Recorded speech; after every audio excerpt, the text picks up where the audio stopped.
जे भी नुआ आस channel T subscribe कर आउ जदि भिडियो भल लगे भिडियो को समस्त गोटे गोटे लाइक कर दियो।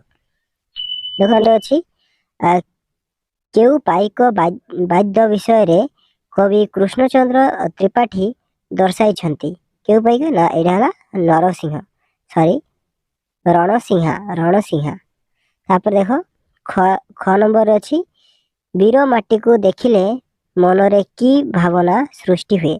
की भावना सृष्टि हुए देख उत्तर लिखिबो रक्त ताती जाए। तापर देख नेक्स्ट आसीबा हमर ग नंबर रे आसीबा ग नंबर देख जन्मभूमि मंगल लगी एटा डैश देवाको हेबो ना जीवन देवाको हबो। तापर देख घ नंबर अच्छी लुहार फैज बोली काहाकू कहा जाए एटा हबो आंसर हबो যত্ন মানব।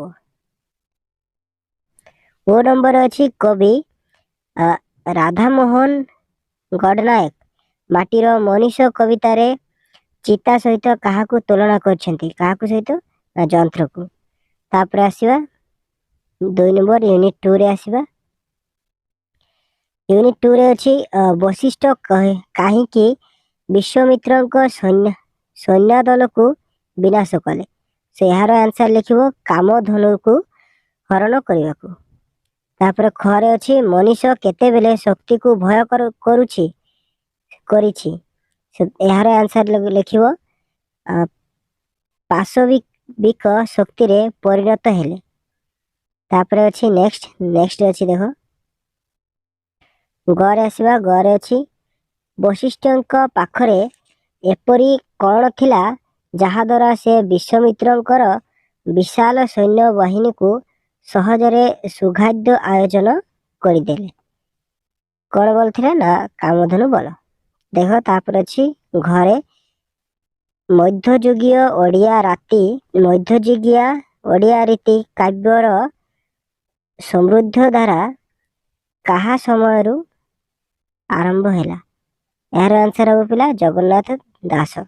तापर ओ नंबर अच्छी जगन्नाथ दास भागवत केउ ग्रंथर अनुवाद एला ओडिया। तापर नेक्स्ट आसीबा हमें यूनिट 3 रे अच्छी 1 नंबर अच्छी ढिंकी स्वर्ग को गले भी धान कुटे विमल बाबू बिना को एकथा कहिवार यथार्थ कौन से यार आंसर लिखिबो से निज पत्नी बीना देवी को सुमित्रांक सह तुलना करी एपरी कहिसंती। तापर अछि ख नंबर अछि वो बीना देवी ठारू कौन आशा करछंती से यार आंसर लिखिबो सेवा करबा को। तापर देख ग नंबर अछि ढिंकी पड़ीछि 8 गंडा सुखेई देवा को जड़े भेंडा एकथा कहिवार कारण कौन एकथा कहिवार कारण देख लिखिबो आंसर निज गोड़े निजे छिड़ा हेबाको चाहिबार। तापर देख घ नंबर आसीबा नेक्स्ट अच्छी घ नंबर आंसर टा पिले मु देनी यार आंसर टा तमे जे टिके लिखिबो। तापर ओ नंबर अच्छी हरेंद्र बाबू किए से यार आंसर लिखिबो विमलंका बाल्य बंधु। तापर देख यूनिट 4 रे आसीबा यूनिट 4 रे अछि ठक प्लस आमी इज इक्वल टू कौन हबो ना एटा ना ठकामी हबो। तापर देख खरे अछि व्यवसाय अर्थ रे रा प्रत्यय व्यवहार करी एक शब्द लेख कौन हबो ना पानरा। तापर ग नंबर आसीबा ग नंबर अछि अभ्यास अर्थ रे उआ प्रत्यय व्यवहार करी एक शब्द लेख से कौन हबो ना काठुआ एटा हबो पाठुआ। तापर अछि घ नंबर अछि धार्मिक अछि एही पदरे व्यवहृत होइथिबा शब्द गुडी को लेख से यार कौन लिखिबो शब्द गुडी को ना धर्म आउ इक व्यवहार होइछि। तापर देख ओ नंबर आसीबा ओ नंबर अछि बांधव उक्त शब्द रे व्यवहृत प्रत्यय लेख कौन व्यवहृत प्रत्यय ओ प्रत्यय। तापर आसीबा हम नेक्स्ट मल्टीपल असेसमेंट अंडे अछि देख पाइक बधुर ଉଦ୍ବୋଧନ କବିତାର ରଚୟିତା କିଏ? ଏଇଟା ହେଲା କୃଷ୍ଣଚନ୍ଦ୍ର ତ୍ରିପାଠୀ। ତାପରେ ଦେଖ ଖ ନମ୍ବର ଅଛି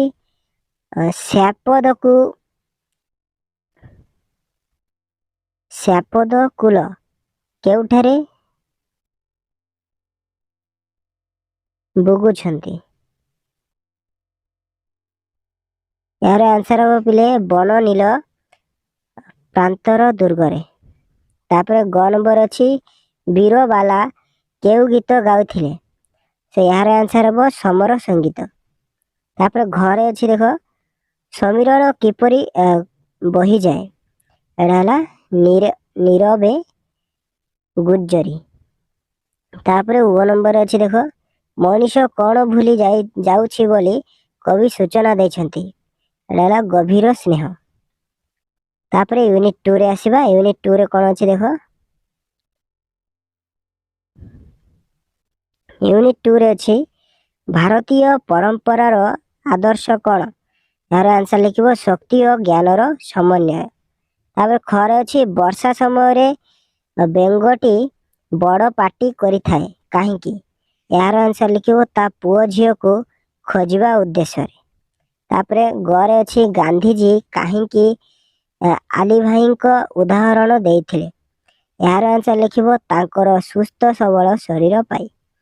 ଦେଖ ଘରେ ଅଛି କିଶୋର ଚନ୍ଦ୍ରାନନ୍ଦ ଚମ୍ବୁର କବି କିଏ? ଏହାର ଆନ୍ସର ଲେଖିବ ବଳଦେବଙ୍କ। ତାପରେ ଉଁରେ ଅଛି ବିଦ୍ଧ କବି କାହାକୁ କୁହାଯାଏ? ଏହାର ହେଲା ଅଭିମନ୍ୟୁ ସାମନ୍ତ ସିଂହାର। ତାପରେ ୟୁନିଟ୍ 3 ରେ ଆସିବା। ୟୁନିଟ୍ 3 ରେ ଅଛି ଦେଖ ୟୁନିଟ୍ 3 ରେ ଅଛି ଦୂର ପାହାଡ଼ ଏକାଙ୍କିକାର ବୈଶିଷ୍ଟ୍ୟ କଣ? ଏହାର ଆନ୍ସର ଲେଖିବ ଦୂରରୁ ଦେଖାଯାଉଥିବା ପାହାଡ଼ର ସୌନ୍ଦର୍ଯ୍ୟ।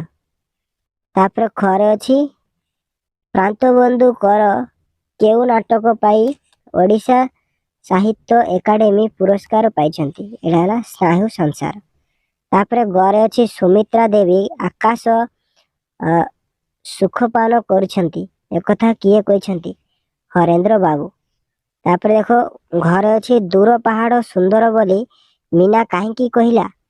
ଏହାର ଆନ୍ସର ଲେଖିବ ବିମଳ ବାବୁଙ୍କ ଆଖିକୁ ସୁମିତ୍ରା ଦେବୀ ସୁନ୍ଦର। ତାପରେ ଉରେ ଅଛି ଦେଖ କାରଣ ନଥାଇ କାର୍ଯ୍ୟର ଉତ୍ପତ୍ତି ଏହା କିଏ କହିଛନ୍ତି? ସେ ଏହାର ଆନ୍ସର ଲେଖିବ ଶୁଣିଲ ପରି ମନେ ହେଉଥିବାରୁ ହରେନ୍ଦ୍ର ବାବୁ ବିମଳାଙ୍କୁ କହିଛନ୍ତି। ତାପରେ ଅଛି ଆଇଭି ନମ୍ବର ତମର ୟୁନିଟ୍ 4। ୟୁନିଟ୍ 4 ରେ ଅଛି ଭିନ୍ନ ଭିନ୍ନ ଅର୍ଥରେ ଶବ୍ଦ ସହିତ ପ୍ରତ୍ୟୟ ଯୋଗ କରାଯାଏ। ନୂତନ ଶବ୍ଦ ଗଠନ ହେଲେ ତାକୁ କଣ କୁହାଯାଏ? ତାକୁ କଣ କୁହାଯାଏ ନା ତଦ୍ଧିତ ପ୍ରତ୍ୟୟ କୁହାଯାଏ। ତାପରେ ଖରେ ଅଛି ଓଡ଼ିଆ ଭାଷାରେ ବ୍ୟବହୃତ ତଦ୍ଧିତ ପ୍ରତ୍ୟୟକୁ କେତେ ଭାଗରେ ବିଭକ୍ତ କରାଯାଇଛି? କେତେ ଭାଗରେ ନା 3 ଭାଗରେ ବିଭକ୍ତ କରାଯାଇଛି। ତାପରେ ଗରେ ଅଛି ପାବଣୀ ପ୍ରତ୍ୟୟଟି କିଏ? ଏଇଟା ହେଲା ଇନ୍ ପ୍ରତ୍ୟୟ। ତାପରେ ଘରେ ଅଛି ସଂଖ୍ୟା ବିକିବା ବ୍ୟବସାୟ ଯାହାର ଏକ ପଦରେ ପ୍ରକାଶ କର। ଏଇଟା ହେଲା ସଂଖ୍ୟାରୀ। ତାପରେ ଓରେ ଅଛି ଦେଖ ଓରେ ଏବଂ ତୁମର ଲାଷ୍ଟ କ୍ୱେଶ୍ଚନ ଏଇଟା ଆଉ ଆନ୍ସର ଦେଖ କଣ ଅଛି କଟକିଆ ଏଠାରେ କେଉଁ ଅର୍ଥରେ ଇଆ ପ୍ରତ୍ୟୟ ଯୋଗ ହୋଇଛି? କିଆ ଏଇଟା ହେଲା ସ୍ଥାନ। ଠିକ ଅଛି। ସେ ଏତିକି ଥିଲା ତମର କ୍ୱେଶ୍ଚନ ଆଉ ଆନ୍ସର।